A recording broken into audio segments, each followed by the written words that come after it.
तो आरंभ करते हैं श्रीमद् भागवत गीता का एपिसोड 3 अध्याय 1 का भाग 2 कुरुक्षेत्र के युद्ध स्थल में सैन्य निरीक्षण।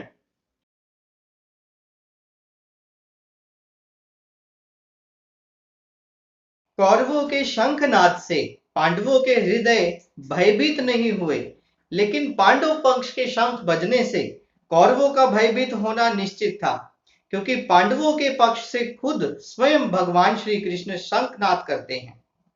इससे ज्ञात होता है कि परमेश्वर की शरण ग्रहण करने वाले को किसी भी प्रकार का डर नहीं लगता, चाहे वो किसी भी बड़ी विपत्ति में क्यों ना हो।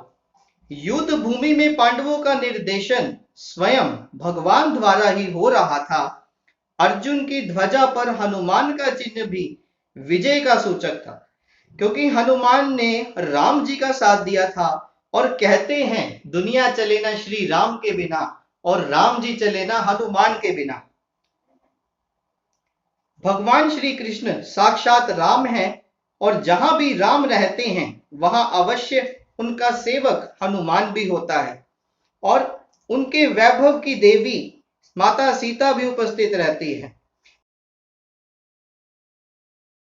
तो ऐसी व्यवस्था जो स्वयं भगवान ने अपने हाथों से की थी, वहां पर अर्जुन की जीत होना तो निश्चित थी।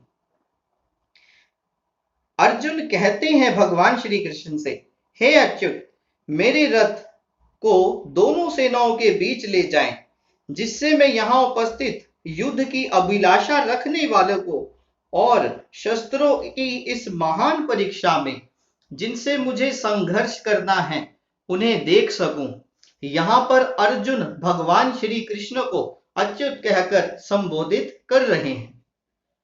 भगवान का शुद्ध भक्त होने के कारण अर्जुन को अपने बंधु बांधवों से युद्ध करने की जरा सी भी इच्छा नहीं थी, लेकिन अधर्मी दुर्योधन की हट के कारण उन्हें युद्ध भूमि में आना पड़ा।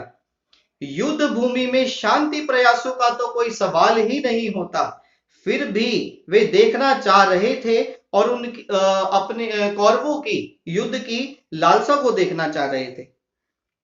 अर्जुन कहते हैं भगवान श्री कृष्ण से, मुझे उन लोगों को देखने दीजिए जो यहां पर दुर्योधन को खुश करने की इच्छा से आए हुए हैं। अगले श्लोक में अर्जुन को गुडाकेश कहा जाता है। गुडाका का अर्थ होता है नींद, और नींद को जीत लेता है उसे गुडाकेश कहा जाता है। नींद का अर्थ अज्ञान से भी है। अर्जुन ने श्री कृष्ण की मित्रता के कारण नींद और अज्ञान दोनों पर विजय प्राप्त कर ली थी, और भगवान श्री कृष्ण रथ को सेनाओं के बीच लाकर खड़ा कर देते हैं और कहते हैं, हे पार्थ, यहां पर एकत्र सारे कुरुओं को देखो। अर्जुन श्री कृष्ण के पिता वासुदेव की बहन पृथा का पुत्र था, इसलिए पार्थ शब्द से संबोधित करते हैं और कहते हैं, इन कुरुओं को देखो।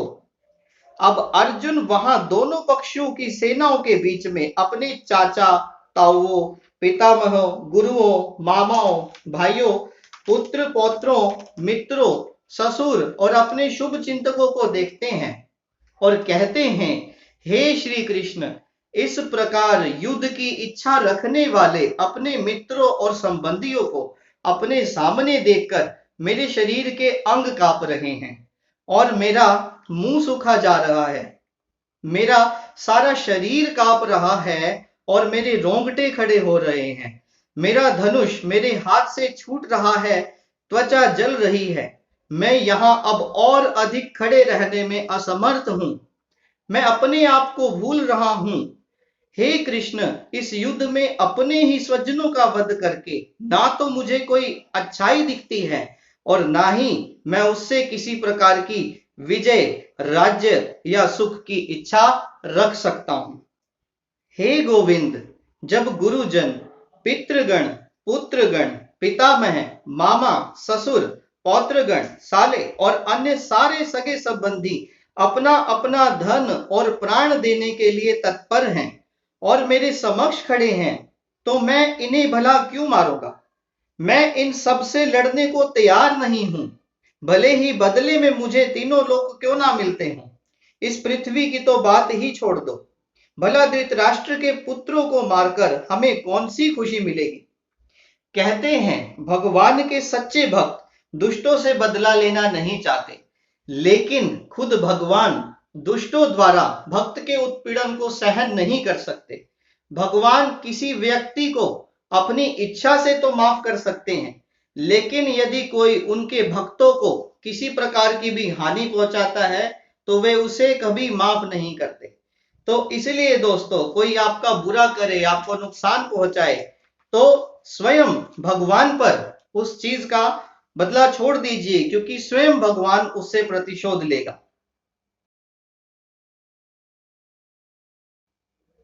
अर्जुन कहते हैं, हे गोविंद, यदि हम ऐसे पापियों का वध करते हैं तो हम पर पाप चढ़ेगा, इससे हमें क्या लाभ होगा? वैदिक आदेश अनुसार 6 प्रकार के पापी बताए गए हैं। विष देने वाले, घर में अग्नि लगाने वाले, घातक हथियार से आक्रमण करने वाले, धन लूटने वाले, दूसरों की भूमि हड़पने वाले और पराई स्त्री का अपहरण करने वाले। इन पापियों का वध करने वाला किसी सामान्य व्यक्तियों को तो शोभा दे सकता था, लेकिन अर्जुन जैसे धर्मपुत्र के लिए यह कार्य बहुत कठिन था।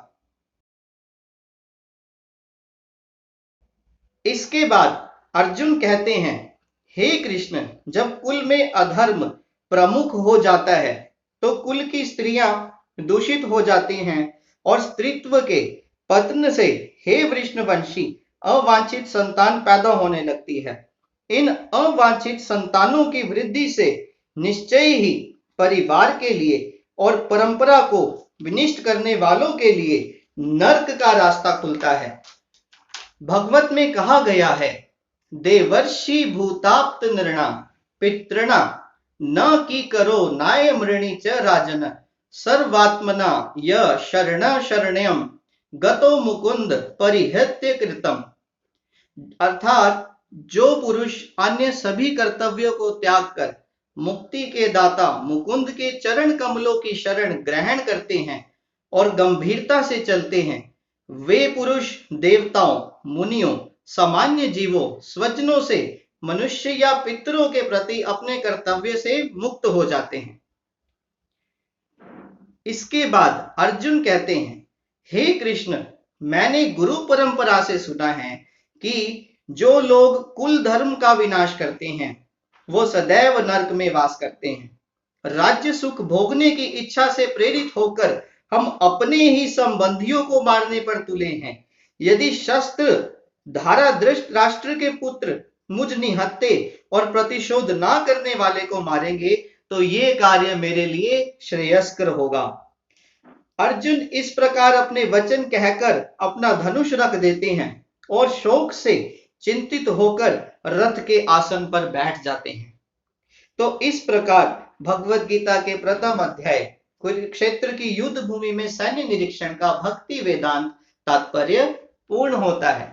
बोलो श्री कृष्ण भगवान की जय। बोल बाके बिहारी लाल की जय।